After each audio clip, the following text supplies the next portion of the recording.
Allahumma salli ala Sayyidina Muhammad. Ya, mencari air, ya, mencari air hina hadaratis shalah, ya, ketika waktu sholat itu tiba, ya. Jadi tentang bab yang ditulis Imam Bukhari tentang mencari air, syariat mencari air ketika datangnya waktu sholat.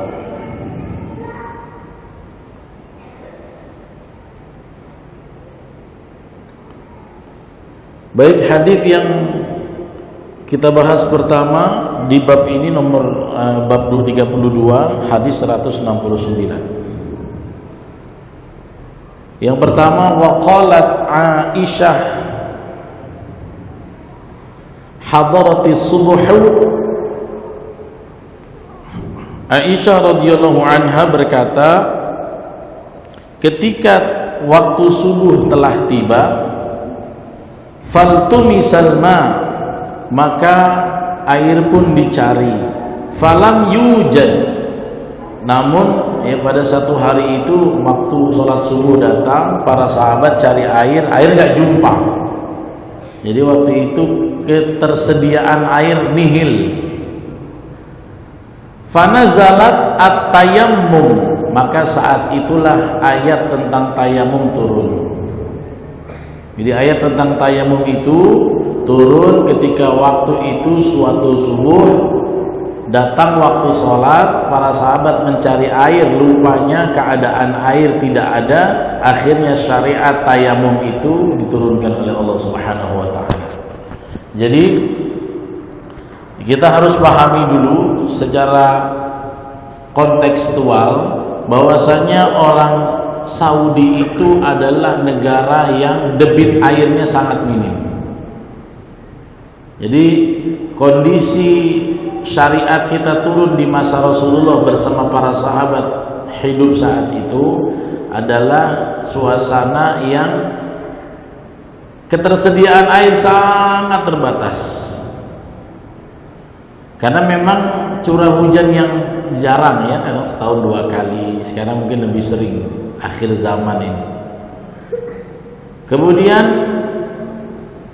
ketersediaan air bersihnya nggak banyak. Makanya ikhtiar mereka hari ini adalah dengan menyuling Laut Merah, ya, air Laut Merah itu kemudian disuling dengan alat untuk dijadikan kebutuhan harian. Karena memang di sana air itu termasuk sesuatu yang sangat-sangat dibutuhkan. Makanya harga air mineral itu macam harga bensin. Kalau kita harga air mineral jauh lebih murah di bawah harga bensin, di sana minyak justru banyak, air bersih kurang.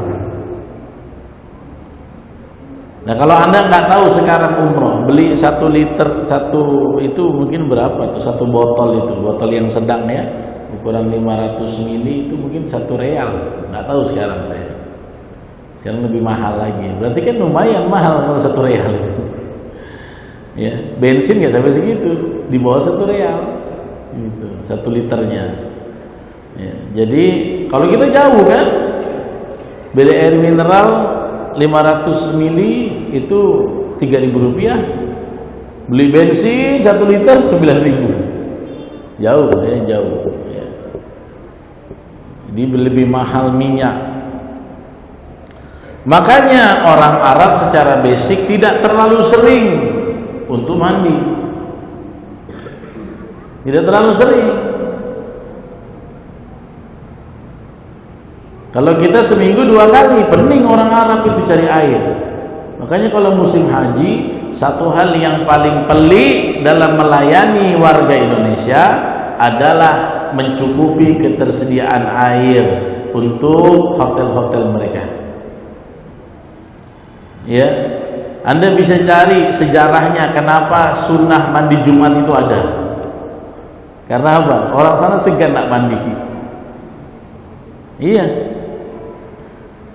Jadi jangan kaget kalau ketemu kawan orang Arab, minyak wanginya kuat, wangi terus, tapi dia mandi 3 hari sekali. Jangan kaget. Jangan kaget. Ya karena kontekstualnya di situ. Ya keadaannya beda sama kita. Lebih banyak maritim, air kebanyakan, pulaunya lebih sedikit gitu ya. Sering ada permasalahan banjir dan segala-galanya, kebanyakan air gitu ya. Nah itu ya.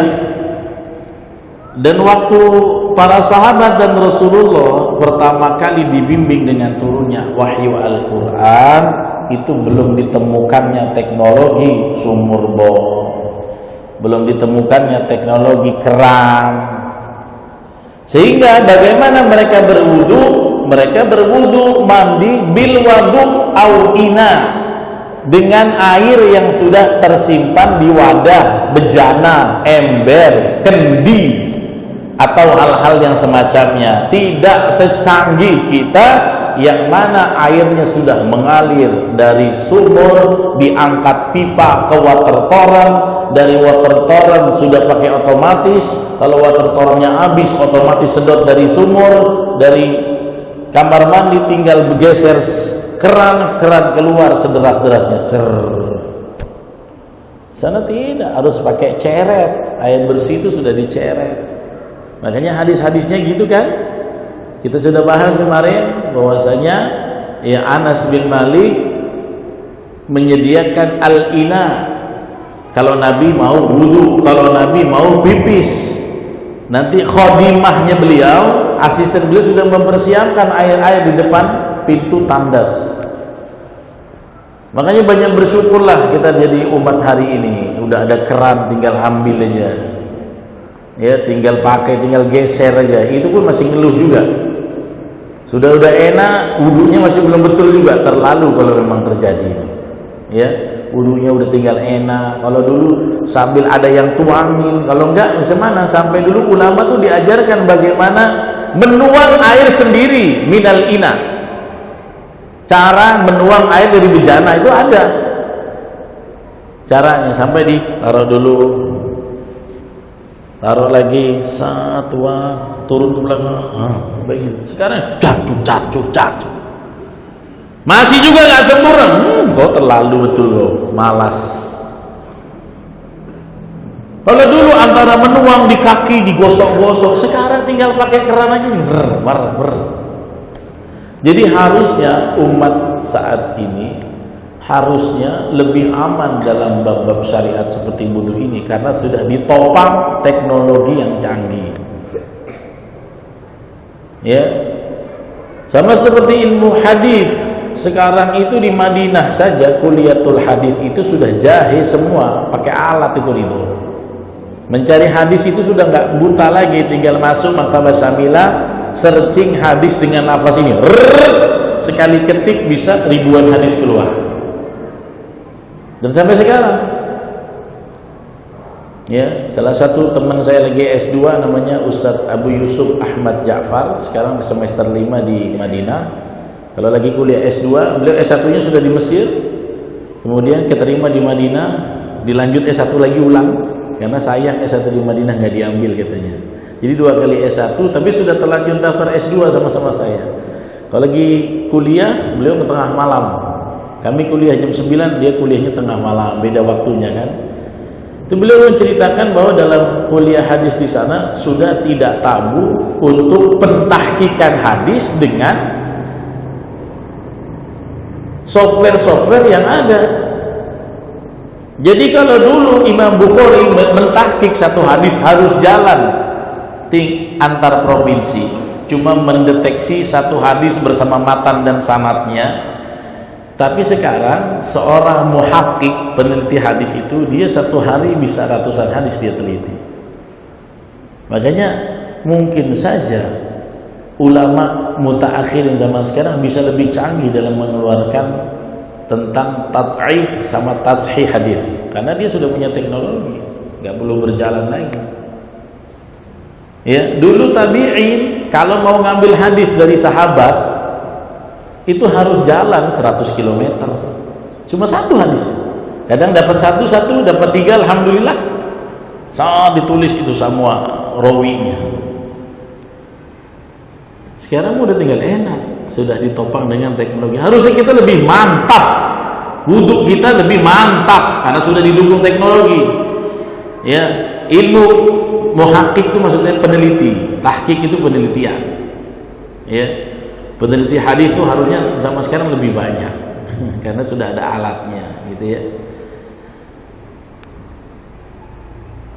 Makanya sekarang ustadz-ustadz yang dari pondok macam saya dulu tidak boleh konservatif.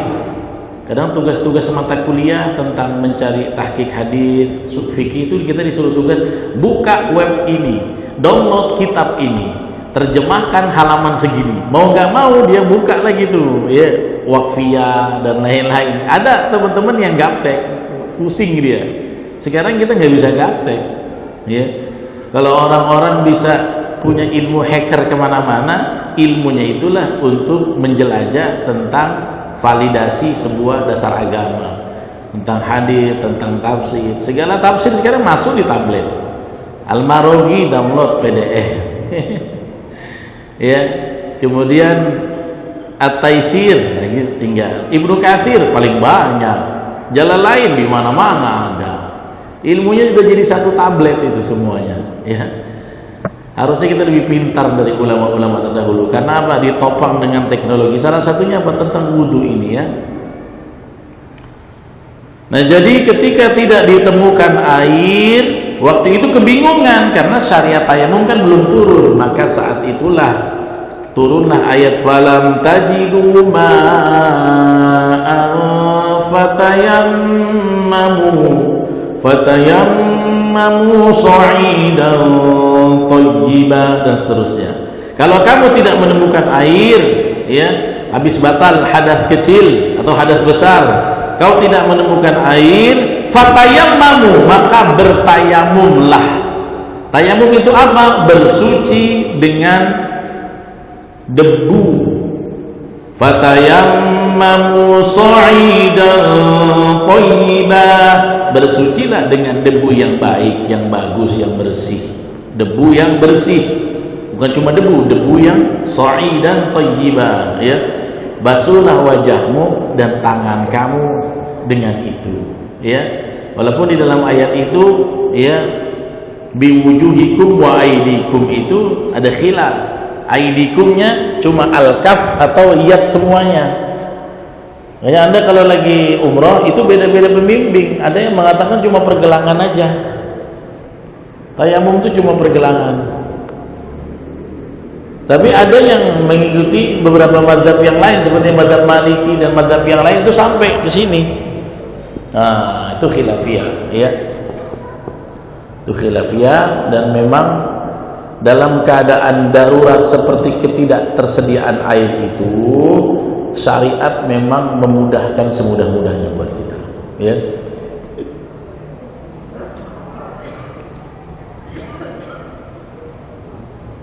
Nah, kemudian riwayat yang lain dari Anas qol, ra'aitu Rasulullah sallallahu alaihi wasallam, aku pernah melihat Nabi, wahanat salatul asri, waktu itu salat asar telah masuk, faltamasan nas, maka manusia mencari-cari al-wadu, ya, mencari-cari wadah di mana di situ ada air untuk wudu. Falam yajiduhu, maka cari-cari, udah cari di ember, di bejana, di kening, nggak ketemu, airnya kosong. Ya, riwayat dari Anas. Fa'utiya Rasulullah sallallahu alaihi wasallam biwadu'in, maka tiba-tiba, ya, didatangkan kepada Rasulullah satu wadu. Wadu itu wadah untuk air wudu, dikasih ke Nabi. Nggak ada air ya Rasulullah. Ini salah satu min alamatin nubuwah, tanda-tanda kenabian beliau, mukjizatnya salah satunya ini, ya, salah satu mukjizat kenabian beliau.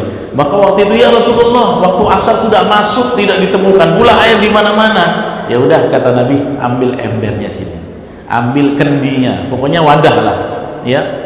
Fa wada'a Rasulullah fi dzalikal ina yadahu, beliau letakkan di dalam wadah itu tangannya di bawah. Wa amaran nas an yatawaddau minhu.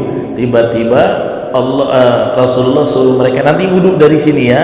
Tiba-tiba ketika beliau masukkan tangannya, fara'aitul ma yanbu'u min tahti asabihi. Keluar air dari ujung jari-jari beliau. Ini jadi salah satu hal yang pernah menakjubkan para sahabat. Rasulullah lagi air nggak ada, masuk tangannya di ember, dari ujung jarinya keluar air. Ya. Hatta tawaddau min indi akhirihim, sampai semua sahabat hari itu berwudu dari awal sampai semuanya akhir dapat airnya.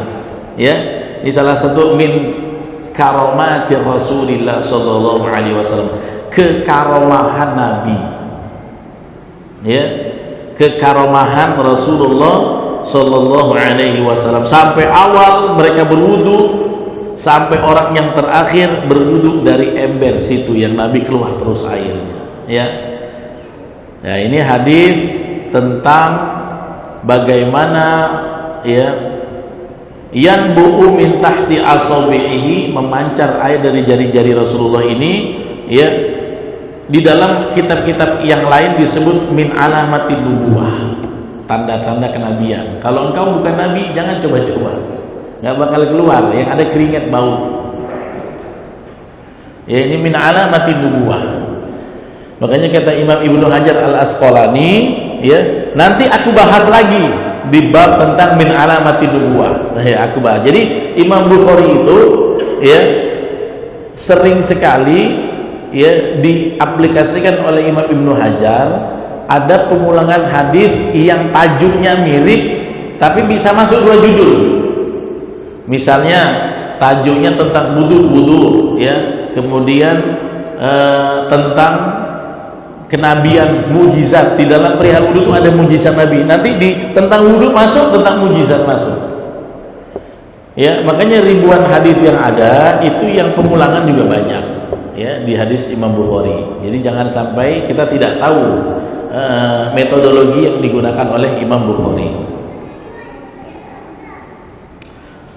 Al-Imam Al-Karmani mengatakan, apa maksudnya orang-orang yatawaddau minhu sampai inda akhirihim, semua orang berwudu dari awal sampai akhir, semua yang ada di situ. Maksudnya apa? Berarti Allah cukupkan melalui tangan Rasulullah yang berkah itu air sebanyak orang wudu, walaupun banyaknya nggak tahu. Tapi kalau rame-rame ini 10 orang wudu saja udah satu ember belum tahu cukup. Berarti yang mengalir sangat-sangat banyak. Nah, kemudian Imam Ibnu Hajar memberikan taklik, satu komentar khusus, catatan penting. Beliau menukil perkataan Ibnu Battal. Ya, kata Ibnu Hajar, Ibnu Battal berkata bahwasanya hadis tentang memancarnya yanbu'ul ma min tahti asabihi, memancarnya air dari jari-jari Rasulullah itu, ya,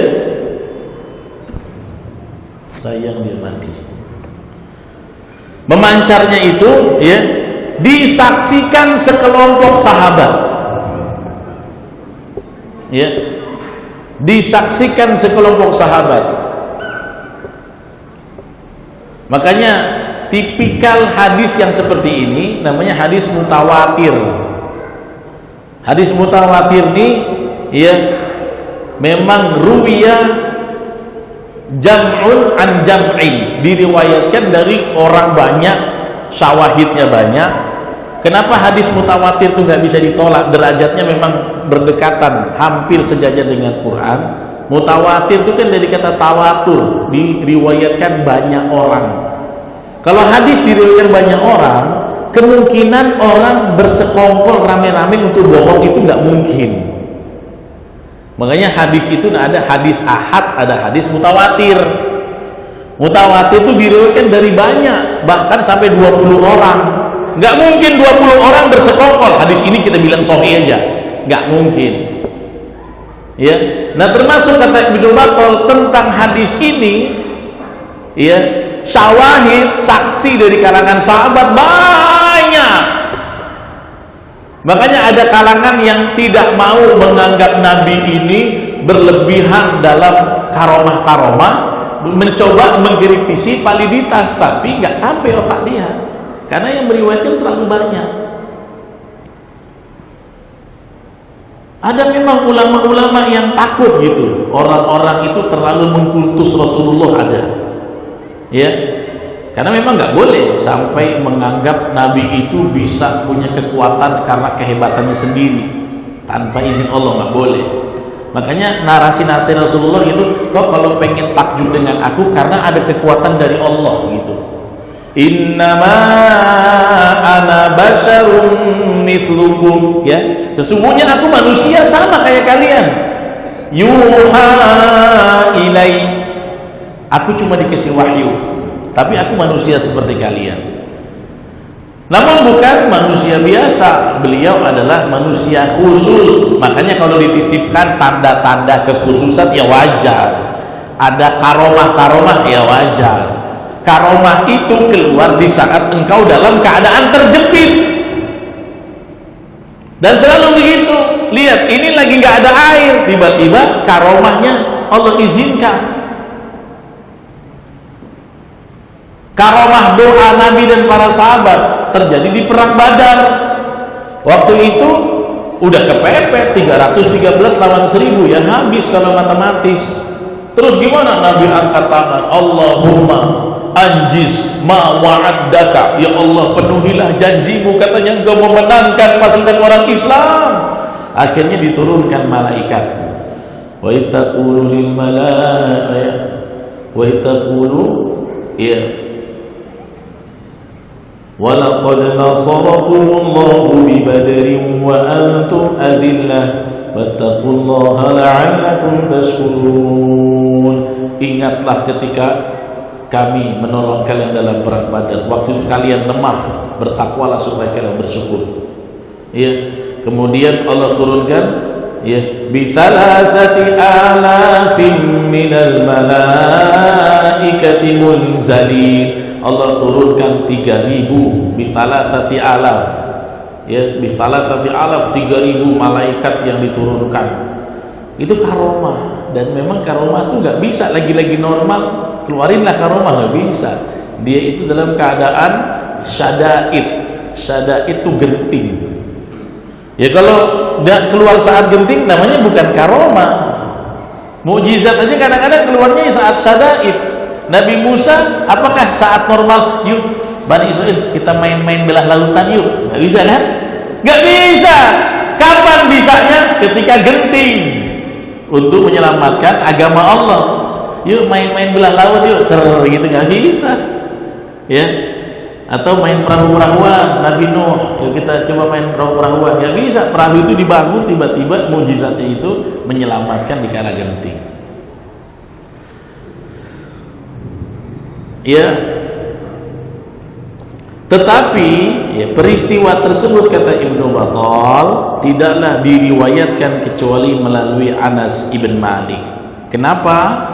Anas banyak meriwayatkan karena usianya yang panjang. Anas ini kalau saya tak salah sampai 100 tahun umurnya. Sementara beliau waktu sama Nabi masih kecil. Jadi beliau ini memang saksi sejarah dari zaman Nabi masih kecil. Dia rekam itu hadis-hadis, ya. Kemudian dia hidup di zaman Abu Bakar, dia hidup di zaman Umar, dia hidup di zaman Utsman, dia hidup di zaman Ali. Anas bin Malik. Makanya banyak terhimpun ilmu di dalam hati dan pikiran beliau, ya, Anas ibn Malik. Tapi kata Qadhi Fudail bin Iyad, Fudail bin Iyad ini mengatakan, ya, hadis ini ruwiya an jam'in, diriwayatkan banyak sekali perawi dengan jumlah yang banyak. Kalau sudah dibilang banyak bisa 20. Bisa 20 orang atau lebih, ya. Sudah itu haulai min rawi as-thiqat, mereka itu termasuk perawi yang thiqah, terpercaya. Udah banyak yang meriwayatkan thiqah pula. Bahkan para sahabat banyak meriwayatkan waktu kejadian ini, ya. Dan tidak ada satupun, kata Qadhi Fudail bin Iyad, satupun sahabat mengingkari kejadian ini. Nggak ada satupun. Ya, nggak ada satupun para sahabat yang mengingkari ini. Maka ini termasuk, kata Imam Ibnu Hajar, min mu'jizati Rasulullah sallallahu alaihi wasallam. Salah satu mukjizat beliau ya adalah bisa terpancar air wudu saat itu untuk berwudu ya di dalam wadah ya. Nah, ini yang harus kita pahami ya. Jadi kalau umpamanya tadi Rasulullah itu tidak ada, air nggak ada, maka syariatnya apa? Tayamum. Kita pun seperti itu. Kalau misalnya Bapak Ibu dalam keadaan berhadas, masuk waktu sholat, sedang di perjalanan, atau sedang kekeringan, lagi kemarau panjang, cari air di sini nggak ada, di situ nggak ada, nggak ketemu, yang penting sudah cari, ya. Makanya di situ kata-katanya faltamasu, iltamasa, yaltamasu, ya. Artinya memang orang sudah mencari. Lihat kalimat di hadis riwayat Aisyah itu, ya. Wa qalat Aisyah hadaratis subuh faltumisal ma. Nah, ada kata-kata udah mencari.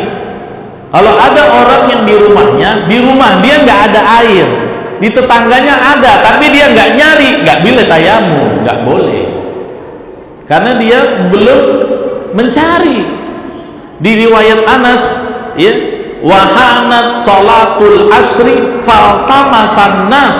Tuh lihat, ada iltamasa. Iltimas itu artinya usaha mencari. Usaha mencari apa? Sudah sekedar kekuatan kadar yang kita kerahkan nggak jumpa juga. Coba tetangga kanan, tetangga kiri, depan belakang, pakai motor nggak ketemu air, baru tayamum. Jangan cuma di rumah saya nggak ada air saya tayamum. Rupanya apa? Ya, bukan air tak ada, engkau yang tak merawat pompa. Apakah boleh tayamum? Tidak boleh. Ke masjid masih bisa. Tapi saya ingat 2014-2015 kita pernah kemarau, betul kemarau, sampai orang-orang itu mendalamkan lagi sumurnya di Tanjung Pinang, ya kan? Di sumurnya didalamkan. Itu memang susah air. Nah, kalau dalam keadaan seperti itu sadaib gentingan, maka diperbolehkan tayamum. Atau ada di dalam perjalanan yang tidak ada air mencukupi. Tidak ada air mencukupi. Misalnya apa? Ya, saya pernah mengalami dalam perjalanan bisnya pakai bis ekspres dari Jakarta Timur menuju ke Jogja. Ya, kalau nggak salah nama bisnya Ramayana. Mungkin yang orang Jawa tahu, enak itu bisnya Ramayana ke Jogja. Tidur, namanya anak bujang ya. Temimpi pula lagi tidur.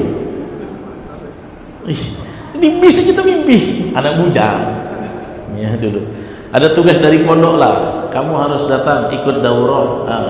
Saya waktu itu pernah membimbing, waktu saya masih santri belum sarjana lagi, membimbing mahasiswa Jogja di masjid UNY namanya, Universitas Negeri Yogyakarta, untuk daurah Quran, membina. Rupanya yang saya jadikan halakoh Quran itu S2. Di Jogja itu S2 kayak recehan. S1 itu aib di Jogja, S1 aib. Iya, itu namanya kota pendidikan kan. S2. Saya tanya, Pak, ada dikelompokkan. Jadi kami ada 6 orang santri dikirim oleh Markas Quran, membuat kelompok. Satu hari itu memang melakukan pembinaan Quran di Masjid UNY. Salat di situ kami. Itu saya tanya pesertanya, di mana kegiatan Pak? Saya dosen apa? Bahasa Arab di UII lah. Ini yang ngajar ini sarjana belum selesai gitu kan. Cuma karena yang dibahas Quran, kami memang maziahnya di situ, jadi ya nggak ada beban. Dari situlah saya tahu. Nah, dalam perjalanan itu saya mimpi, mungkin karena kedinginan, bukan pikir macam-macam. Dingin kali bis itu ya, dingin. Waktu itu kalau nggak salah 350.000 tuh bayarnya, tapi enak bisnya. Kemudian masuk waktu subuh. Gimana ini? Tengok basah. Gimana cara? Ya udah bersih. Pas di bis itu ada kamar mandinya kecil, tapi airnya nggak ada, nggak memadai. Bingung saya. Ya udah nanti saya sholat kalau ketemu. Wah, hitung-hitung ketemunya jam 9 pagi. berarti saya harus qadha. Saya harus qadha. Dan kalau bis ekspres itu dia memang sangat sedikit berhentinya. Akhirnya ustadz saya bilang, ya udah antum tayamum aja, karena nggak bisa. Ini antum mau minum air tinggal setengah air minum, lebih bagus untuk minum daripada untuk mandi dan wudu.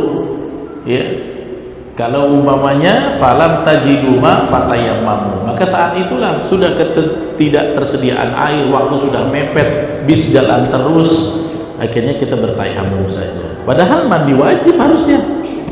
Mandi wajib harusnya, tapi ya nggak bisa, airnya nggak ada. Nah begitu, bagaimana kalau keadaan kita tidak tersedia air dan waktu sholat itu sudah tiba? Syekh Utsaimin rahimahullah mengatakan, kenapa di dalam beberapa riwayat ini, ya, hina hadaratis sholat, ketika waktu sholat sudah datang, ya, wahanatis sholat, ya, dan telah tiba masuk waktu sholat. Tandanya apa? Syariat mencari air itu berlaku ketika waktu sholat masuk.